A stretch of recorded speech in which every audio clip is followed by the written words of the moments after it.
back now to the World Economic Forum in Davos, where earlier we heard Donald Trump speak by a video link.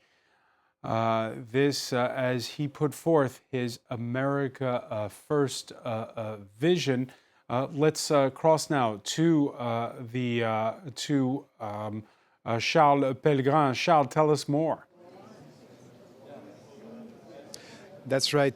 Donald Trump speaking to a large crowd of business leaders and other leaders from the world of academia and politics here in Davos in the main Congress Hall via video link. A 15-minute address followed by a Q&A with 4 CEOs, 2 Americans, 2 Europeans. On the European side, Anna Botín from Spanish bank Banco Santander, and Patrick Pouyanné from French oil and energy giant Total Énergie. Let's actually listen to one of the main message, I'd say, that Donald Trump wanted to send to the business community here. Take a listen. My message to every business in the world is very simple. Come make your product in America, and we will give you among the lowest taxes of any nation on earth. We're bringing them down very substantially, even from the original Trump tax cuts. But if you don't make your product in America, which is your prerogative, then very simply you will have to pay a tariff, differing amounts, but a tariff which will direct hundreds of billions of dollars and even trillions of dollars into our treasury to strengthen our economy and pay down debt. So as interesting as what he said is who he said it to and how it was received to the business community here in Davos. So, well, what we heard was a warm round of applause when he showed up, and then another warm round of applause at the end. And every time the CEOs on stage thanked him, they sent their congratulations, and quite a few of them said that they were good friends with him. There are 2 sides to this sort of warm reception from the business community. First off, Donald Trump is promising what he calls a revolution of common sense. He wants to slash taxes. He wants to slash the corporate tax rate down to 15% if companies agree to produce things in the United States.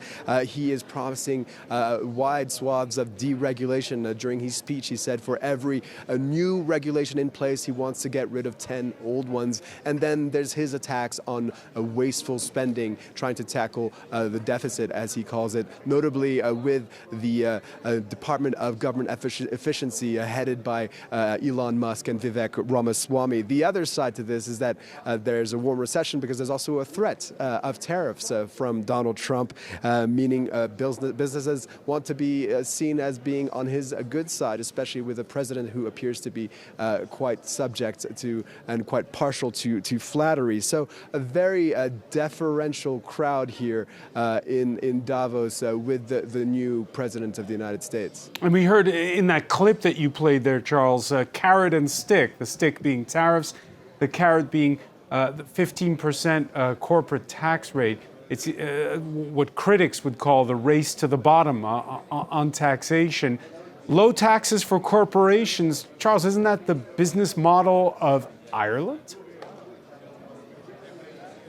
That's right. We're wondering why we're talking about Ireland right now, but they're potentially also going to be affected by Trump's policies. The United States is Ireland's top export market, a very important trade partner. It's also a huge source of foreign investment to Ireland, with a number of very big U.S. firms who have their EU headquarters in Dublin, Apple and Meta, just to name a few. And earlier today, I spoke to Michael Lohan. He's the CEO of IDA Ireland, the government agency in charge of the inward direct investment to Ireland. And I asked him what impact Trump's policies might have. Take a listen. From an FDI perspective, we've seen a change in landscape over the last 24 months. More protectionist policies, response in terms of industrial strategy and policy across all countries, US and indeed across Europe. But I think from an Ireland perspective, we have enjoyed 100 years of diplomatic relationship with the US. We have a two-way trading partnership. Actually, Ireland is the 7th largest investor in the US, investing in every state in the US. So it's a very much a relationship built on mutual respect and I think mutual transfer in terms of economic impact to both of our nations. If we're going to look at one sector specifically, the pharmaceutical sector, it's the largest part of exports from Ireland to the U.S. Again, in that sector, can you attract more investment in that sector, considering that potentially it'll be more expensive to ship goods to the U.S.? So Ireland has enjoyed a very strong, I think, growth in foreign direct investment, and you're correct. Life sciences in the pharma sector, the medical device sector, is one of those very strong growths. In fact, Ireland is recognised as one of the global clusters in the world in terms of life sciences.